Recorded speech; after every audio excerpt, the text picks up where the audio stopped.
জুলাই আন্দোলনের শহীদ জসিমউদ্দিনের মেয়ের আত্মহনন মরদেহ নেওয়া হচ্ছে পটুয়াখালীর দুমকিতে।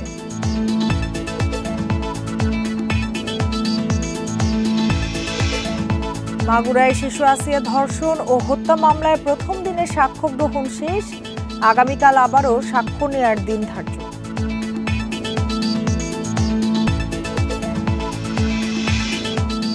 নওগাঁ ও দিনাজপুরের হিলিতে ওএমএস এর 36.5 টন চাল জব্দ, কম দামে খোলা বাজারে বিক্রির জন্য অবৈধভাবে মজুত।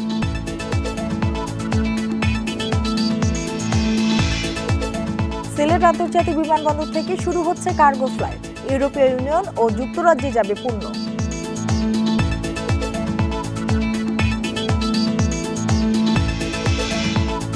রাজশাহী বিভাগ সহ কয়েক জেলায় মৃদু থেকে মাঝারি তাপপ্রবাহ কয়েকদিন অব্যাহত থাকবে পূর্বাভাস। বান্ডেল থাকলে প্রতি সেনমানিতে টাকা বাঁচবে। বিকাশ সেনমানি বান্ডেল কিনে জিতুন প্রতি লেনদেনে। আমন্ত্রণ সংবাদ বাংলাদেশে, আপনাদের সঙ্গে আছি আমি সুমনা সিমি। এতক্ষণ জানাচ্ছিলাম শিরোনামগুলো, এবার জানাবো পুরো খবর। জুলাই আন্দোলনের শহীদ জসিমউদ্দিনের কন্যা লামিয়ার আত্মহত্যার ঘটনায় তার পরিবারে নেমে এসেছে শোকের ছায়া। সকালে রাজধানীতে সুরতহাল শেষে লামিয়ার মরদেহ দাফনের জন্য পটুয়াখালীর দুমকির ধোপার হাটখোলা গ্রামে নিয়ে যাওয়া হচ্ছে। স্বজনরা জানিয়েছেন, শনিবার রাত 10টার দিকে রাজধানীর শেখের টেকের ভাড়া বাসায় লামিয়া আত্মহত্যা করেন। পরে রাজধানীর সোহরাওয়ার্দী মেডিকেল কলেজ হাসপাতালে সুরতহাল শেষে লামিয়ার মরদেহ নিয়ে পটুয়াখালীর উদ্দেশ্যে নিয়ে যাওয়া হচ্ছে। পরে মাগরিবের নামাজের পর পাঙ্গাশিয়া মাধ্যমিক বিদ্যালয় মাঠে লামিয়ার জানাজার নামাজ অনুষ্ঠিত হবে। পরবর্তীতে তার বাবার কবরের পাশেই তাকে দাফন করা হবে। গত 18ই মার্চ নিজ বাড়ি থেকে নানা বাড়ি যাওয়ার পথে সংঘবদ্ধ ধর্ষণের শিকার হয় লামিয়া।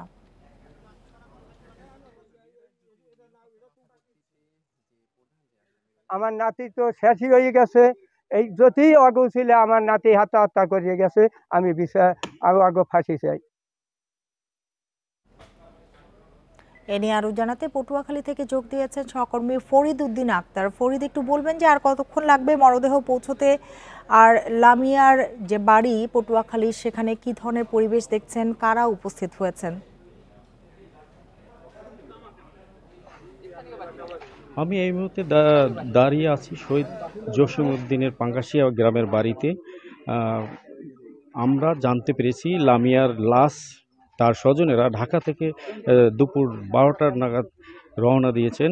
কিছুক্ষণ আর কি 6টার নাগাদ এখানে এসে লামিয়ার লাশ এসে পৌঁছবে। পাঙ্গাশিয়া মাধ্যমিক বিদ্যালয়তে আজকে সন্ধ্যা 6টায় তাদের জানাজার নামাজ অনুষ্ঠিত হবে। এই মুহূর্তে লামিয়ার জানাজার নামাজের যে প্রস্তুতি তারা সম্পন্ন করতেছেন আত্মীয় স্বজনেরা। এই মুহূর্তে তার পরিবারের যে কবর করা কাজ চলতেছে, কিন্তু বর্তমানে লামিয়ার পরিবারের মধ্যে শোকের মাতম বিরাজ করছে। তার দাদি রাবেয়া বেগম মূর্ছে যাচ্ছেন, বারবার জ্ঞান হারাচ্ছেন। গত 19শে জুলাই ঢাকার মোহাম্মদপুর ঢাকার এলাকায় ছাত্র আন্দোলনের সময় গুলিবদ্ধ হন পটুয়াখালী দুমকি উপজেলার জসিমউদ্দিন। টানা 10 দিন ঢাকা মেডিকেল চিকিৎসাধীন অবস্থায় থাকার পর তার মৃত্যু পরে তাকে গ্রামের বাড়িতে নিয়ে এসে দাফন সম্পন্ন করেন। জসিমউদ্দিন মারা যাওয়ার পরপরই ব্যাপক বিপর্যয়ের মুখে পড়েন তার পরিবার, অনেকটা ভেঙে পড়েন লামিয়া সহ তার মা। গত 18ই মার্চ সন্ধ্যায় জসিমের কবর জিয়ারত শেষে পাঙ্গাশিয়া গ্রামের বাড়ি থেকে নানা বাড়ি যাওয়ার পথে তার কন্যা লামিয়া সংঘবদ্ধ ধর্ষণের শিকার হন। পরে তিনি নিজেই দুমকি থানায় ধর্ষণ মামলা দায়ের করেন। পুলিশ এই ঘটনায় দুজনকে গ্রেপ্তার করেন। ঘটনার পরপরই তিনি কিন্তু মানসিকভাবে সহ্য না করতে পারে আত্মহত্যার পথ বেছে নেন বলে জানায় তার পরিবার। গত রাত 9টায় রাজধানীর আদাবার থানার বাসায় তিনি গলায় ফাঁস দিয়ে আত্মহত্যা করেন। উদ্ধার করে শহীদ সোহরাওয়ার্দী মেডিকেল কলেজ হাসপাতাল নিয়ে গেলে কর্তব্য চিকিৎসক তাকে মৃত্যু ঘোষণা করেন। এখানে এসে যেটা এটা পরিবেশ ভারী হয়ে গেছে। লামিয়ার যে স্বজনেরা এবং স্থানীয় জনগণ লামিয়ার এই যে ধর্ষণের অপরাধ যারা করেছেন তাদের বিচারের দাবি তুলছেন, যাতে এরকম বারবার কোনো ধর্ষণের ঘটনা না ঘটে। এই ছিল আমার কাছে সর্বশেষ। পটুয়াখালী থেকে কথা হচ্ছিল সহকর্মী ফরিদ উদ্দিন আক্তারের সাথে।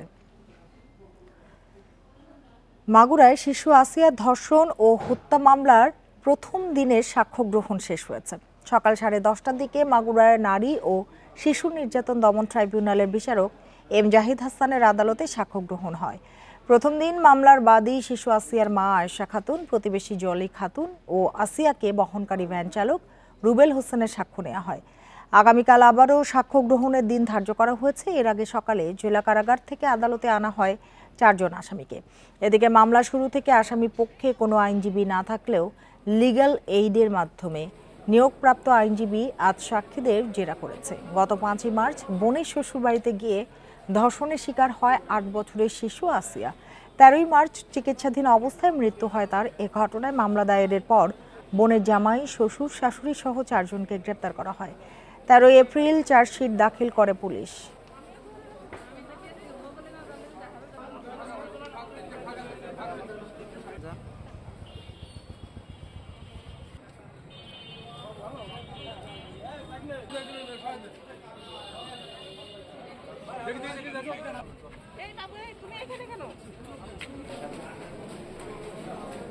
বাদীসহ 3 জন সাক্ষী আজকে হুজুর আদালতে সাক্ষ্য প্রদান করেছেন এবং ইতিমধ্যে আসামিদের পক্ষে আইনজীবী নিয়োগ হয়েছে লিগ্যাল এইডের মাধ্যমে। তাদের নিয়োজিত আইনজীবী আজকের সাক্ষীদেরকে জেরা করেছেন। বিজ্ঞ আদালত সাক্ষ্য সমাপ্তান্তে আগামীকাল আবার সাক্ষীর জন্য দিন ধার্য করেছেন। মাগুরা থেকে যোগ দিয়েছেন সহকর্মী হেলাল হোসেন। হেলাল, প্রথম দিনের সাক্ষ্য গ্রহণ তো শেষ হলো, কতদিন ধরে চলবে এই সাক্ষ্য গ্রহণ?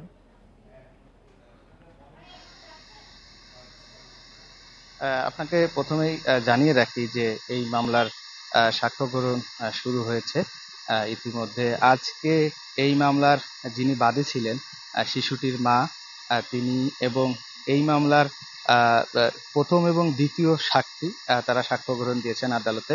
আমি আরেকটি বিষয় জানিয়ে রাখি, এই মামলার মোট 37 জন সাক্ষী রয়েছে, তার মধ্যে আজ কিন্তু 3 জন এই মামলার সাক্ষ্য গ্রহণ করেছেন। আর পরবর্তীতে কালকে এই মামলার আবার শুনানি রয়েছেন। সেই শুনানিতে কিন্তু 3, 4 এবং 5 নম্বর যারা সাক্ষী রয়েছেন তারা এই আদালতে সাক্ষ্য গ্রহণ করবেন। তো আরেকটি বিষয় আমি জানিয়ে রাখি যে এই মামলা সাক্ষ্য গ্রহণ শেষে এই মামলা যিনি বাদী ছিলেন তিনি বের হয়ে বলেছেন যে এই মামলার সাথে এবং এই হত্যার সাথে যারা জড়িত রয়েছেন তাদের আইনের যে সর্বোচ্চ বিধান রয়েছে সেটির শাস্তি প্রদান করতে হবে। আরেকটি বিষয় জানিয়ে রাখি যে এই মামলার যারা 4 জন আসামি ছিলেন তাদের কিন্তু এই মামলার যে প্রধান আসামি হিটু শেখ তাকে 9(2) ধারায় ধর্ষণ ও হত্যার চেষ্টায় তাকে দণ্ডিত করা হয়েছে এবং এই মামলার বোনের জামাই অর্থাৎ বোনের জামাই এবং বোনের বড় বোন ভাসুর তাকে 506 ধারা দ্বিতীয় অংশে তাদেরকে দণ্ডিত করা হয়েছে এবং যিনি এই মামলার শাশুড়ি ছিলেন তাকে কিন্তু 201 ধারায় তাকে দণ্ডিত করা হয়েছে। তো এই সাক্ষ্য গ্রহণের মধ্য দিয়ে কিন্তু বিচারিক যে কার্যক্রম সেটি শুরু হয়েছে মাগুরাতে। তো কতদিন নাগাদ চলবে এটা আদালত থেকে আমি জানতে পেরেছি। তারা বলেছেন যে প্রতিদিনই কিন্তু এই মামলা সাক্ষ্য গ্রহণ চলবে, কারণ এই মামলার 37 জন যে সাক্ষ্য গ্রহণ দিবেন এটা একটা প্রসেসিং আছে, পর্যায়ক্রমে সাক্ষ্য গ্রহণগুলো চলবে বলে আমরা জানতে পেরেছি। তো এই ছিল মাগুরা থেকে শিশু আসিয়ার ধর্ষণের সর্বশেষ পরিস্থিতি। হেলাল হোসেন, আপনাকে অনেক ধন্যবাদ আমাদের সাথে যোগ দেওয়ার জন্য। নওগাঁ ও দিনাজপুরের হিলি থেকে সরকারের খাদ্য বান্ধব কর্মসূচি OMS এর 36.5 টন চাল জব্দ করেছে প্রশাসন। গোপন খবরে নওগাঁর রানীনগর উপজেলার আবাদপুকুর বাজারে অভিযান চালানো হয়। এ সময় বাজারের কুতকুতিতলা এলাকার আমজাদ মণ্ডলের মার্কেটে 2টি গোডাউন থেকে 29 টন 310 কেজি এবং পারইল ইউনিয়নের ধোপাপাড়া গ্রামের আশরাফ আলীর বাড়ি থেকে 50 কেজি ওজনে 34 বস্তা 19 কেজি চাল জব্দ করা হয়। খাদ্য বান্ধব কর্মসূচির এসব চাল অবৈধ মজুত করে খোলা বাজারে বেশি দামে বিক্রি করা হতো। এ ঘটনায় মামলা করেছেন উপজেলা খাদ্য কর্মকর্তা। এদিকে গত রাতে হিলির আলীহাট ইউনিয়নের একটি মিল থেকে 180 বস্তা OMS এর চাল জব্দ করা হয়েছে। এ ঘটনায় নিয়মিত মামলা সহ প্রয়োজনীয় পদক্ষেপ নেওয়ার কথা জানিয়েছেন উপজেলা নির্বাহী কর্মকর্তা।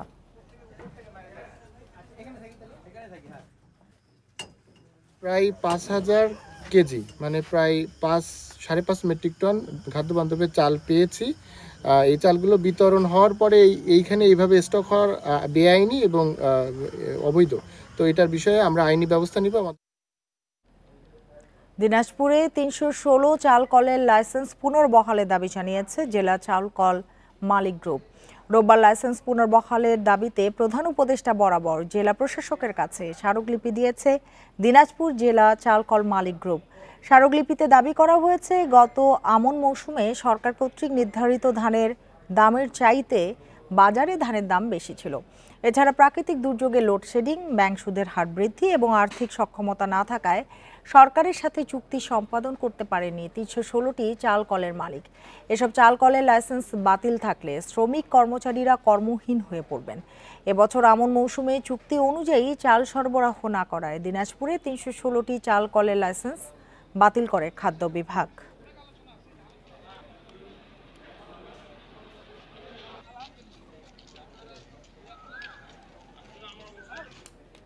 জামালপুরে সরকারিভাবে বোরো ধান চাল সংগ্রহ অভিযান শুরু হয়েছে। সকালে সিংহজানি খাদ্য গুদামে ধান চাল সংগ্রহ অভিযান উদ্বোধন করেন অতিরিক্ত জেলা প্রশাসক ইফতেখার ইউনুস।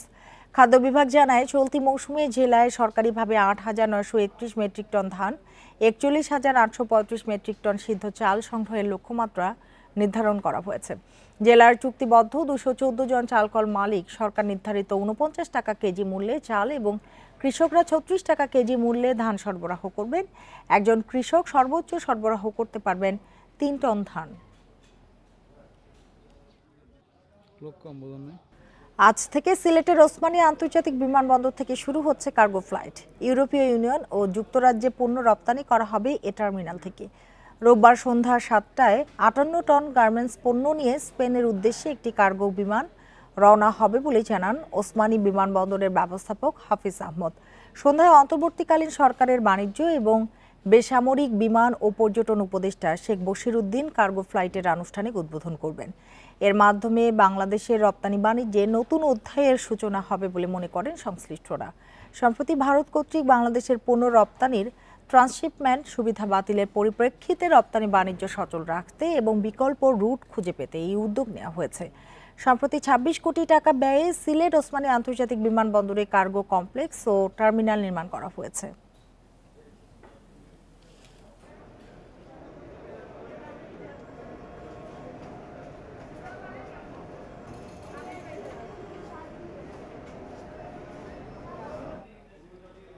এ বিষয়ে আরো জানাতে সিলেট থেকে যোগ দিয়েছেন সহকর্মী রানা মজুমদার। রানা, সন্ধ্যায় তো প্রথম কার্গো ফ্লাইটটি রওনা হবে, কি ধরনের প্রস্তুতি নেওয়া হয়েছে?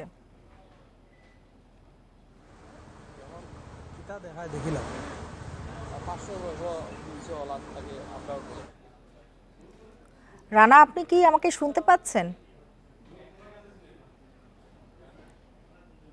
দুঃখিত, সংযোগটি বিচ্ছিন্ন হয়ে গেছে, বরং চলে যাচ্ছি পরের খবরটিতে।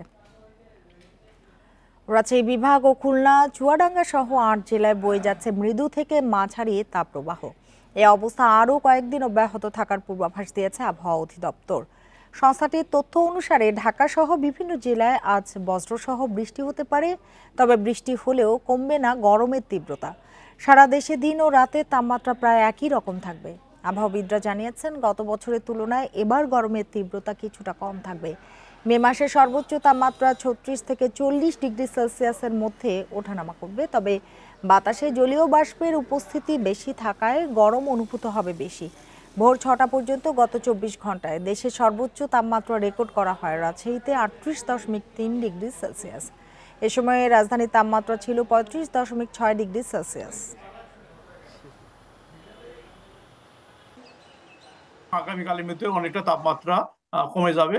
সেক্ষেত্রে এটা আগামী হয়তো ৪-৫ দিন মোটামুটি সহনীয় তাপমাত্রায় থাকবে। আগামীকাল পরশু আপনার যে বৃষ্টির সম্ভাবনা আছে, এক্ষেত্রে অতি তীব্র কালবৈশাখী ঝড়ের সম্ভাবনা নাই, তবে মাঝারি ধরনের কালবৈশাখী ঝড়ের সম্ভাবনা আছে। স্বস্তিদায়ক যেটা হচ্ছে মাঝে মাঝে বৃষ্টি হচ্ছে, এটা আমরা আশা করি মে মাসেও মাঝে মাঝে বৃষ্টি হবে এবং তাপমাত্রা ওইভাবে গতবারের মতো মানে অসহনীয় তাপমাত্রা হবে না। তবে নোয়াখালীতে বজ্রপাতে এক দিন মজুরের মৃত্যু হয়েছে। সকালে সদর উপজেলার কালীতারা বাজার এলাকায় এই ঘটনা ঘটে। এছাড়া লালমনিরহাট ও কুড়িগ্রামের বিভিন্ন এলাকায় কালবৈশাখী ঝড়ে গাছপালা ও ফসলের ব্যাপক ক্ষতি হয়েছে।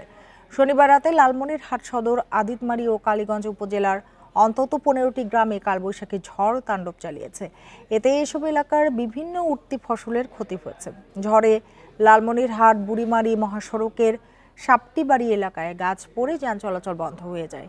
পরে ফায়ার সার্ভিসের উদ্ধার কর্মীরা গাছ সরিয়ে নিলে 4 ঘন্টা পর মহাসড়কে যান চলাচল স্বাভাবিক হয়। একই সময়ে কুড়িগ্রামের বিভিন্ন উপজেলাতেও কালবৈশাখী ঝড় হয়েছে। ঝড়ের তাণ্ডবে ঘরবাড়ি, অসংখ্য গাছপালা, বিদ্যুতের খুঁটি ও বৈদ্যুতিক তার ছুটে যায়। তবে ক্ষয়ক্ষতির পরিমাণ এখনো জানা যায়নি।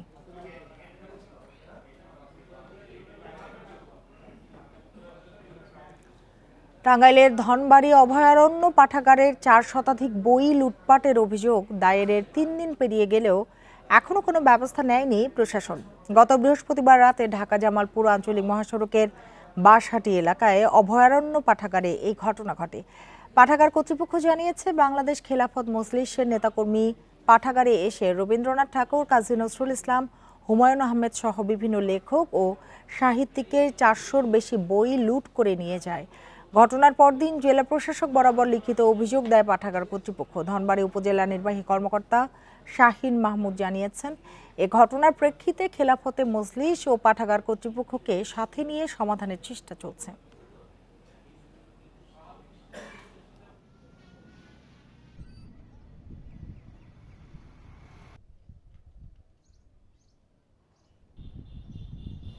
মানিকগঞ্জে সমবায় সমিতির নামে 5 শতাধিক গ্রাহকের প্রায় 60 কোটি টাকা আত্মসাতের ঘটনায় মানববন্ধন করেছেন ভুক্তভোগীরা।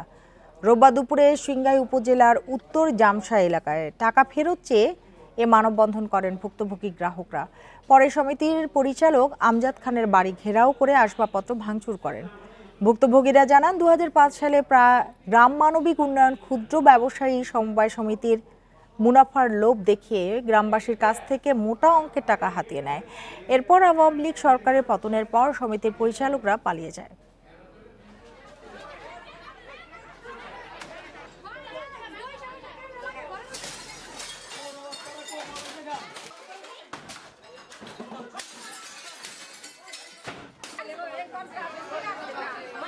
নারায়ণগঞ্জে আলোচিত 7 খুনের 11 বছরেও বিচার কার্যক্রম শেষ হয়নি। আলোচিত এ ঘটনায় বিচার আদালত ও হাইকোর্টের রায়ে আশার আলো দেখা গেলেও পরের ধাপের কার্যক্রমের তেমন অগ্রগতি নেই। মামলার দ্রুত নিষ্পত্তি সহ রায় কার্যকরের দাবি নিহতদের স্বজনদের। 2014 সালের 27 April Dhaka Narayanganj link road থেকে অপহরণ করা হয় নারায়ণগঞ্জ সিটির তৎকালীন প্যানেল মেয়র নজরুল ইসলাম, আইনজীবী চন্দন সরকার, তার গাড়ি চালক ইব্রাহিম ও তাজুল ইসলামকে। অপহৃত হন সিরাজুল ইসলাম লিটন, মনিরুজ্জামান স্বপন ও তার গাড়ি চালক জাহাঙ্গীর আলমও। 3 দিন পর শীতলক্ষ্যায় ভেসে ওঠে 7 জনের মরদেহ। চাঞ্চল্যকর এই 7 খুনের সঙ্গে র্যাবের একাধিক সদস্যের জড়িত থাকার ঘটনায় দেশজুড়ে তোলপাড় সৃষ্টি হয়। এই ঘটনায় নজরুল ইসলামের স্ত্রী ও চন্দন সরকারের মেয়ের জামাই বাদী হয়ে মামলা করেন। 2017 সালের 16 জানুয়ারি সাবেক কাউন্সিলর নূর হোসেন, র্যাব 11-র তৎকালীন অধিনায়ক তারেক সাইদ সহ 26 জনের মৃত্যুদণ্ড দেয় আদালত। 2018 সালের আগস্টে হাইকোর্ট 15 আসামির মৃত্যুদণ্ড বহাল রেখে অন্যদের বিভিন্ন মেয়াদে কারাদণ্ড দেয়। রায়ের পর আসামিরা আপিল করলেও তা এখনও নিষ্পত্তি হয়নি। মেয়ে দিনে প্রশ্ন করে যে আমার আব্বু এতদিন মারা গেছে, অথচ কোনো বিচার হয় না, এখন বিচার কোনো কিছু শুনতেছি না, এমনকি সহযোগিতা পাচ্ছি না। তাকিয়ে আছি কখন এই রায় হবে, কখন এই রায়টা কার্যকর হবে, আমরা একটু দেখব। হাইকোর্টের রায় হয়েছে, নিম্ন আদালতের রায় হয়েছে, রায় হওয়ার পরও 8 বছর যাবৎ কেন রায় কার্যকারিতা হয় না? রাজনৈতিক পট পরিবর্তনের পর মামলা দ্রুত নিষ্পত্তির আশা বাদীপক্ষের আইনজীবীর। যে পরিবারগুলি রয়েছে তাদের যে চাওয়া এবং জনগণের যে চাওয়া, সেটা ওই আসামিদের শাস্তির রায় কার্যকরের মাধ্যমে সেটা এই বর্তমান সরকার সেটা বাস্তবায়ন করবে, সেটাই আমাদের প্রত্যাশা। মামলাটি দ্রুত নিষ্পত্তির জন্য সরকার আন্তরিক বলে জানিয়েছে রাষ্ট্রপক্ষের আইনজীবী। ন্যায় বিচার যেমন নিম্ন আদালতে পেয়েছে, উচ্চ আদালতে পেয়েছে এবং সুপ্রিম কোর্টে এপিলের ডিভিশনে যেটা আছে লিভ টু আপিল, সেখানেও অবশ্যই আসামিরা চূড়ান্ত তাদের শাস্তি বহাল থাকবে। এই ব্যাপারে রাষ্ট্র পরিপূর্ণভাবে কাজ করে যাচ্ছে। 7 খুনের মামলায় 35 আসামির সবাইকে সাজা দিয়েছে আদালত। Independent news. নারায়ণগঞ্জের 7 খুনের বিচারের রায় কার্যকরের দাবিতে আদালত চত্বরে মানববন্ধন করেছেন নিহতদের স্বজন ও আইনজীবীরা। সকালে আইনজীবী সমিতির সামনে এ কর্মসূচি পালিত হয়। এ সময় বক্তারা বলেন, নারায়ণগঞ্জে আওয়ামী লীগের তৎকালীন এমপি শামীম ওসমান এবং তার দোসর নূর হোসেন বাংলাদেশের একটি প্রশিক্ষিত বাহিনীকে টাকার বিনিময়ে ভাড়া করে প্রকাশ্যে অপহরণ ও 7 জনকে খুন করে। এ ঘটনায় 35 আসামির ফাঁসি ও যাবজ্জীবন কারাদণ্ড সহ বিভিন্ন মেয়াদে সাজা দেওয়া হয়। বর্তমানে মামলাটি আপিল বিভাগে শুনানির অপেক্ষায় রয়েছে। 15 দিনের মধ্যে শুনানির ব্যবস্থা করে রায় কার্যকরের দাবি জানান তারা। এই রায়টা দ্রুত যাতে কার্যকর করা হয়, ওনারা যাতে সেই ব্যবস্থা করে দেন এবং 7টা পরিবারের যে গুরুত্বপূর্ণ মানুষগুলো মারা গেছে তাদের তো আর কখনো ফিরে পাওয়া যাবে না। অন্তত আমরা এতটুকু স্বস্তি পাই যে তাদের হত্যার বিচার হয়েছে। সরকারের কাছে আমাদের অনুরোধ, অবিলম্বে এই মামলাটি দ্রুততার ভিত্তিতে আপিলাইট ডিভিশনে আপনারা এটি নিষ্পত্তির ব্যবস্থা করবেন এবং 15 দিনের মধ্যে শুনানির ব্যবস্থা করে এই রায় কার্যকর করবেন। জাহাঙ্গীরনগর বিশ্ববিদ্যালয়ে শাখা ছাত্র দলের অনিয়ম নিয়ে সংবাদ প্রকাশের জেরে সাংবাদিককে হুমকি দেওয়ার প্রতিবাদে মানববন্ধন কর্মসূচি পালন করা হয়েছে। দুপুরে জাহাঙ্গীরনগর বিশ্ববিদ্যালয়ের কেন্দ্রীয় শহীদ মিনারের সামনে এই মানববন্ধন কর্মসূচি পালন করেন বিশ্ববিদ্যালয়ে কর্মরত সাংবাদিকরা। এ সময় বক্তারা বলেন, সম্প্রতি অনলাইন নিউজ পোর্টাল jagonews24.com-এ জাহাঙ্গীরনগর বিশ্ববিদ্যালয়ের প্রতিনিধি সৈকত ইসলাম বিশ্ববিদ্যালয়ের শাখা ছাত্র দলের বিনামূল্যে ভ্যাকসিন প্রদান কর্মসূচির অনিয়ম নিয়ে সংবাদ প্রকাশ করেন। এরই জেরে সাংবাদিক সৈকত ইসলামকে হুমকি দেওয়া হয় এবং ছাত্র দলের প্রেস বিজ্ঞপ্তিতে সাংবাদিকদের প্রতি আপত্তিকর শব্দ ব্যবহার করা হয়।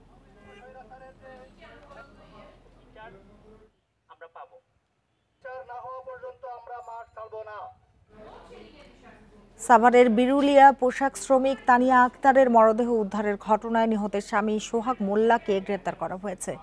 প্রাথমিকভাবে হত্যার কথা স্বীকার করে বলে জানিয়েছে পুলিশ। সাভার সার্কেলের অতিরিক্ত পুলিশ সুপার শাহিনুর কবির জানান, 25 এপ্রিল সাভারের বিরুলিয়া থেকে অন্তঃসত্ত্বা তানিয়ার মরদেহ উদ্ধার করা হয়। এই ঘটনায় নিহতের বাবা সাভার মডেল থানায় অজ্ঞাতদের আসামি করে মামলা দায়েরের পর তদন্তে নামে পুলিশ। তথ্য প্রযুক্তির সহায়তায় গত রাতে আশুলিয়া থেকে তানিয়ার দ্বিতীয় স্বামী সোহাগ মোল্লাকে গ্রেপ্তার করা হয়। গতকাল তাকে আমরা জিজ্ঞাসাবাদের জন্য থানায় নিয়ে আসার পরে তাকে ব্যাপক জিজ্ঞাসাবাদে সে একসময় সম্পূর্ণ এটার সাথে হত্যার সাথে জড়িত থাকার বিষয়ে সে স্বীকার করে। লক্ষ্মীপুর থেকে নোয়াখালী চৌরাস্তা পর্যন্ত জরাজীর্ণ আঞ্চলিক মহাসড়কটি 4 লেনের দাবিতে মানববন্ধন করেছেন স্থানীয়রা। সকালে লক্ষ্মীপুর প্রেস ক্লাবের সামনে সর্বস্তরের জনগণের ব্যানারে এ আয়োজন করা হয়। বক্তারা বলেন, লক্ষ্মীপুর থেকে নোয়াখালী চৌরাস্তা সড়কটি ঢাকা, চট্টগ্রাম সহ দেশের বিভিন্ন অঞ্চলে যাতায়াতের একমাত্র পথ। বর্তমানে সড়কটি খানাখন্দ সৃষ্টি হয়ে চলাচলের অনুপযোগী হয়ে পড়েছে। এতে প্রতিনিয়ত দুর্ঘটনা ঘটছে। এ অবস্থায় দ্রুত টেন্ডার কার্যক্রম শেষ করে 4 লেন প্রকল্প বাস্তবায়ন জরুরি হয়ে পড়ে।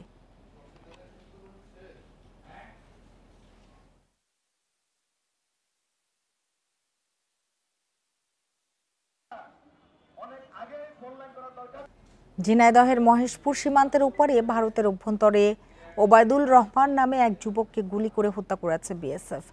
সকালে ভারতের 24 পরগনা জেলা মধুপুর এলাকা থেকে মরদেহ উদ্ধার করেছে ভারতীয় পুলিশ। স্থানীয়রা জানিয়েছেন, মরদেহ পড়ে থাকতে দেখে পুলিশকে খবর দিলে তারা এসে মরদেহ নিয়ে যায়। তবে বাংলাদেশি নিহতের ব্যাপারে কোনো তথ্য নিশ্চিত করেনি বিজিবি।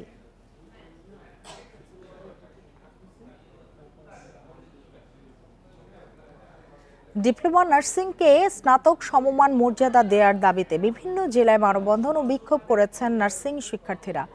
সকালে রাজশাহী মেডিকেল কলেজ হাসপাতালের সামনে মানববন্ধন কর্মসূচিতে যোগ দেন রাজশাহী সরকারি ইনস্টিটিউট সহ বিভিন্ন বেসরকারি নার্সিং ইনস্টিটিউটের শিক্ষার্থীরা। পরে একটি বিক্ষোভ মিছিল নিয়ে সড়ক প্রদক্ষিণ করেন তারা। বরিশালে নগরীর অশ্বিনী কুমার হলের সামনে মিছিল নিয়ে জড়ো হন নার্সিং শিক্ষার্থীরা। টাঙ্গাইল প্রেস ক্লাবের সামনে দাবি আদায়ে ঘণ্টাব্যাপী বিক্ষোভ কর্মসূচি পালন করেন নার্সিং শিক্ষার্থীরা। 1 দফা দাবিতে মানববন্ধন ও বিক্ষোভ মিছিল হয়েছে চাঁপাইনবাবগঞ্জ, ঠাকুরগাঁও, হবিগঞ্জ সহ বিভিন্ন জেলায়।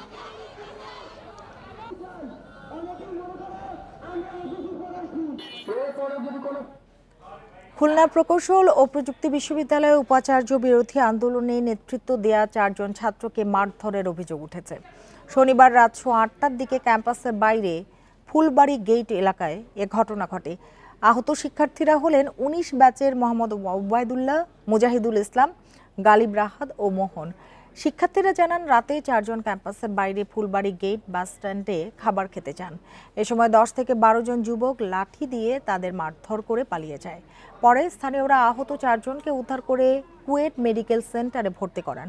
এদিকে দোষীদের গ্রেপ্তারের প্রতিবাদে রাতে ক্যাম্পাসে বিক্ষোভ মিছিল করেছেন শিক্ষার্থীরা।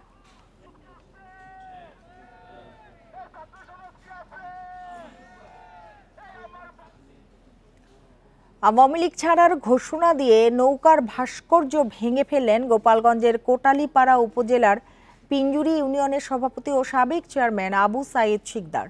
সকালে ইউনিয়নের কাকডাঙ্গা গ্রামে বাড়ির সামনে পুকুর পাড়ে ইট, বালু, সিমেন্ট ও রড দিয়ে নির্মিত নৌকা ভাস্কর্যটি নিজে উপস্থিত থেকে ভেঙে ফেলেন।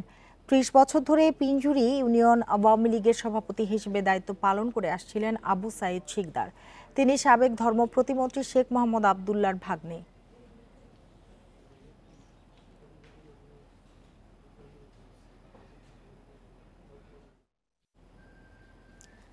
এবার বর্ষা মৌসুমে লক্ষ্মীপুরে জলাবদ্ধতা নিরসন কর্মপরিকল্পনা বাস্তবায়ন বিষয়ে মতবিনিময় সভা অনুষ্ঠিত হয়েছে। সকালে জেলা প্রশাসক কার্যালয়ে এ আয়োজন করে জেলা প্রশাসন। এ সময় জেলা প্রশাসক বলেন, আগামীতে জলাবদ্ধতা নিরসন ও বন্যা মোকাবিলার জন্য কর্মপরিকল্পনা নেয়ার জন্য এই সভা। যেসব স্থানে খাল, বিল ও নদী দখল করে বহুতল ভবন নির্মাণ ও বাঁধ দিয়ে পানি প্রবাহ বন্ধ করা হয়েছে, দ্রুত সময়ে তা উচ্ছেদ করতে সংশ্লিষ্ট বিভাগকে নির্দেশ দেওয়া হয়। আগামী 15 দিনের মধ্যে অবৈধ গড়ে ওঠা সব স্থাপনা উচ্ছেদ করা হবে বলেও জানান তিনি।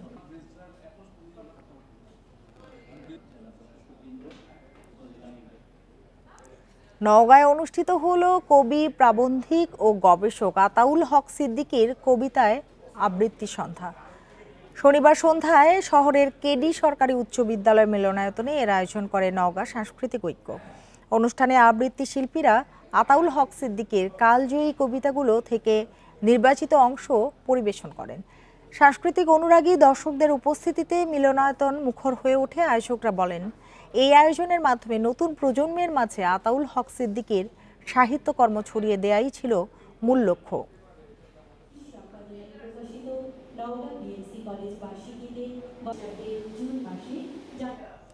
সিলেট নগরীতে অনুষ্ঠিত হয়েছে 13তম আন্তর্জাতিক শিক্ষা মেলার। শনিবার সকালে নগরীর একটি অভিজাত কনভেনশন হলে এ মেলার উদ্বোধন করা হয়। আয়োজকরা বলেন, সিলেটে শিক্ষার্থীদের মধ্যে বিদেশে উচ্চশিক্ষা গ্রহণে ব্যাপক আগ্রহ থাকায় বিশ্বের বিভিন্ন বিশ্ববিদ্যালয়ের ভর্তি ও স্কলারশিপ সংক্রান্ত তথ্য শিক্ষার্থীদের কাছে পৌঁছে দিতে এই আয়োজন। মেলায় অংশগ্রহণকারীদের জন্য অন দ্য স্পট অ্যাডমিশন এবং ফি অ্যাপ্লিকেশন প্রসেসিংয়ের সুযোগ করে দেওয়া হয়। পাশাপাশি এশিয়া, ইউরোপ ও আমেরিকা সহ 3 শতাধিক বিশ্ববিদ্যালয় ও কলেজে ভর্তি প্রক্রিয়া, ভিসা প্রসেসিং, স্কলারশিপ সম্পর্কে তথ্য প্রদান করছেন বলে জানান আয়োজকরা। খাগড়াছড়িতে অসহায়, অসচ্ছল ও হতদরিদ্রদের মাঝে সহায়তা তুলে দিয়েছে বাংলাদেশ সেনাবাহিনী। সকালে রিজিয়ন সদর দপ্তরে এ সহায়তা তুলে দেন কমান্ডার ব্রিগেডিয়ার জেনারেল শরীফ মোহাম্মদ আমান হাসান। এ সময় চিকিৎসার জন্য 9 জন অসচ্ছল রোগী, 0 মাইল এলাকার এবাদতখানা মেরামত, কুমিল্লা টিলা আইডিয়াল স্কুলের শিক্ষক কর্মচারীদের বেতন ও ভাতা এবং স্বনির্ভরতার লক্ষ্যে একজন হতদরিদ্র অসহায় নারীকে সেলাই মেশিন প্রদান করা হয়। ভবিষ্যতেও এ ধরনের সহায়তা অব্যাহত থাকবে বলে জানিয়েছে সেনাবাহিনী।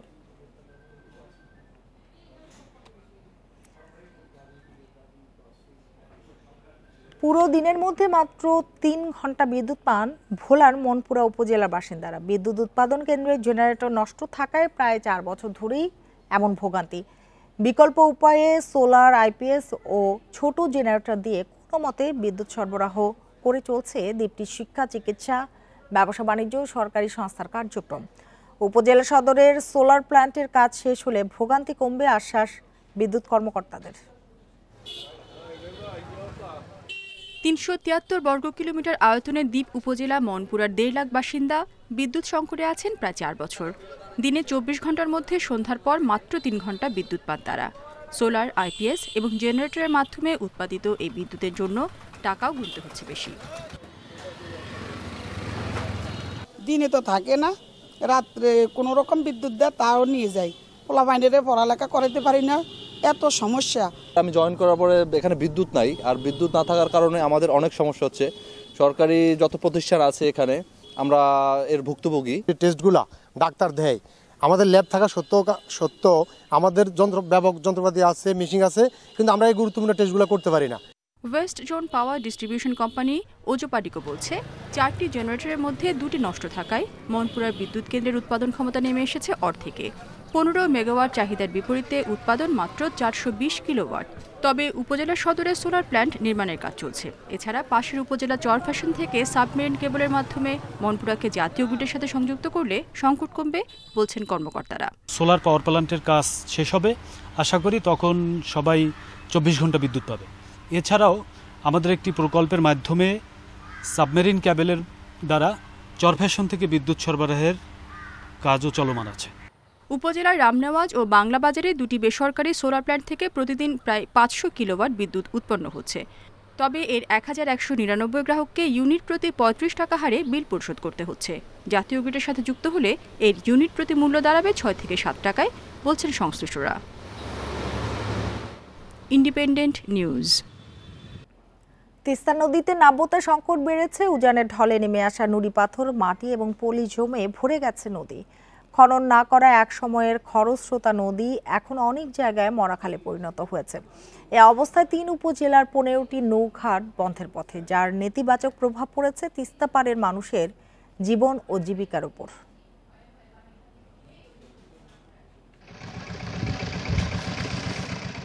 প্রায় পানিশূন্য থাকায় তিস্তায় তৈরি হয়েছে অসংখ্য ছোট বড় চর। নদীর মধ্য দিয়ে হেঁটে পারাপার হচ্ছেন লোকজন। বর্ষা মৌসুমে উজান থেকে নেমে আসা পাহাড়ি ঢলের সঙ্গে নুড়ি পাথর নেমে আসায় দ্রুত নদীর তলদেশ ভরাট হয়ে যাচ্ছে। নাব্যতা না থাকায় 3 উপজেলার তিস্তা ঘাট, কালীর মেলা, পাড়া মৌলঘাট, বুড়িরহাট ঘাট সহ 15টি নৌঘাট বন্ধের পথে। এতে ভোগান্তিতে পড়েছেন নদী পাড়ের মানুষ।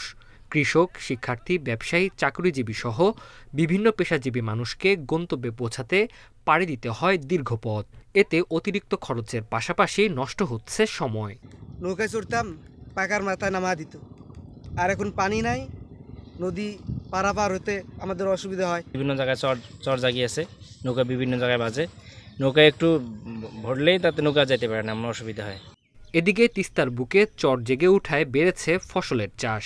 তবে নাব্যতা সংকটের কারণে চাষাবাদ ও কৃষিপণ্য পরিবহনে বেড়েছে খরচ। নৌকে চলে না, নৌকে আটকে আমার সময় খুব যায়, অনেক দূর ব্যাগ করি ঘোড়া লাগে। পানির কারণে নৌকা না থাকলে আমাদেরকে মনে করেন এই ফসল যেটুকুই আমরা উৎপাদন করি তা নিয়ে আসা অনেক অসুবিধা হয়।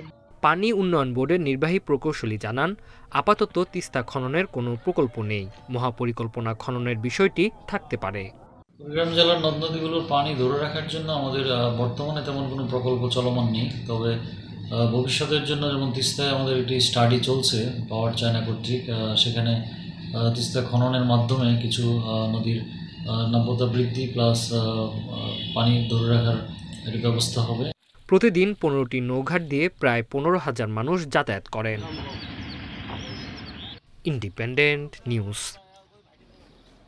এই ছিল এখনকার সংবাদ। ইন্ডিপেন্ডেন্ট টেলিভিশনের সব খবর আরও বিস্তারিত জানতে চোখ রাখুন ফেসবুক, ইউটিউব এবং এক্সে। ধন্যবাদ সবাইকে এতক্ষণ সাথে থাকার জন্য।